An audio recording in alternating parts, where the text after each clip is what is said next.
It's been a dramatic weekend for Somalia. Its capital, Mogadishu, turned into a battlefield. It saw gunfire, loud explosions and a hostage crisis. Take a look.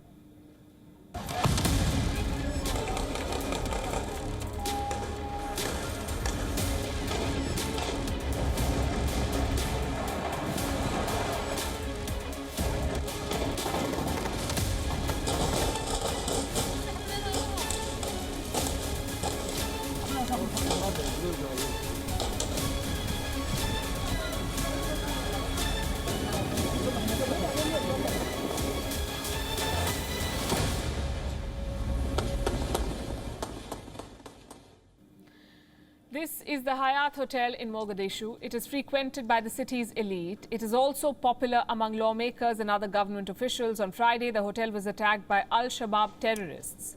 They blew up the hotel's gate with car bombs and then they opened fire at civilians. Hundreds of people were taken hostage. The terrorists blew up staircases and used hostages as human shields. Basically, they did all they could to keep the Somali security from retaking the hotel. Huge plumes of smoke could be seen coming out of the hotel building on Friday evening. By Saturday morning, hundreds of people had gathered around the hotel, all of them looking for their loved ones.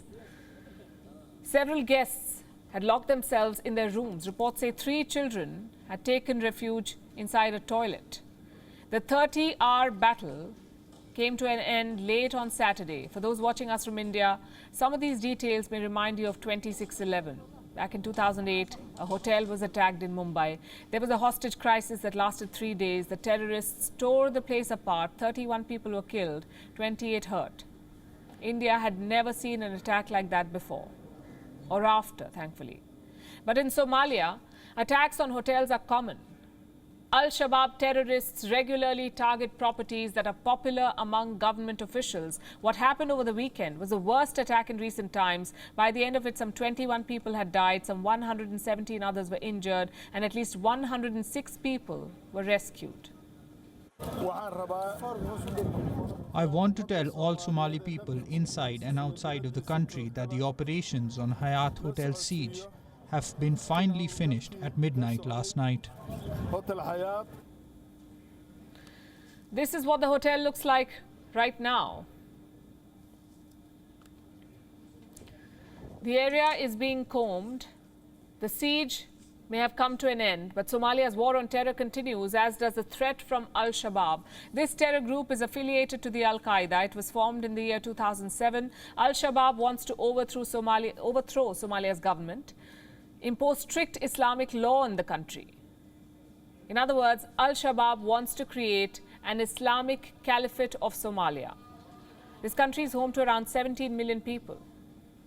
It is also in the middle of a drought and a famine. Together, the disasters have displaced more than 1 million people. Somalia's history is one of turmoil, civil war and factional fighting. In 1991, the president's military regime fell. It was followed by a civil war. Then came al-Shabaab's terror. Today, it's become the biggest threat to Somalia's political stability. In 2011, African Union forces drove out al-Shabab from Somalian capital Mogadishu, but the group still controls parts of the countryside. It funds itself through illicit taxation and by selling charcoal stockpiles in Kismayo. Al-Shabab is believed to be the largest, wealthiest and most lethal branch of the al-qaeda as of today. At least that's what the US Department of Defense estimates.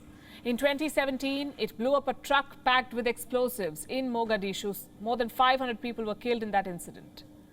In June this year, al-Shabab terrorists attacked several villages near Somalia's border with Ethiopia. Around 12 people were killed. And now they've attacked the capital again. It is the first major attack since the election of President Hassan Sheikh Mahmoud. He took office in the month of May. He promised to make counter-terrorism his priority. He's even appointed a former al-Shabab spokesperson as the religion minister in the country. It's his signal to the terror group that he has insider knowledge into its functioning. What happened in Mogadishu over this weekend is a reality check of the uphill task before the president. It's also a reminder to the world of the growing instability in the Horn of Africa, of terror organizations regrouping in what can only be called one of the most strategic locations on the planet. Look at where Somalia is located on the map, right at the Horn of Africa. This is the gate to the Gulf of Aden and the Red Sea. In the month of May, America deployed troops in Somalia. Earlier this month, it carried out airstrikes. At least 13 members of al-Shabab were killed. Was the Mogadishu attack a retaliation to that airstrike? The Western press suggests so. But the terror group says the attack was in response to President Mohammed's campaign against al-Shabab. Either way, there are more serious questions that the hotel siege raises. For example, does the world have a plan to drive terrorism out of the Horn of Africa? Or does this volatile region stand to become the next Syria? WION is now available in your country. Download the app now and get all the news on the move.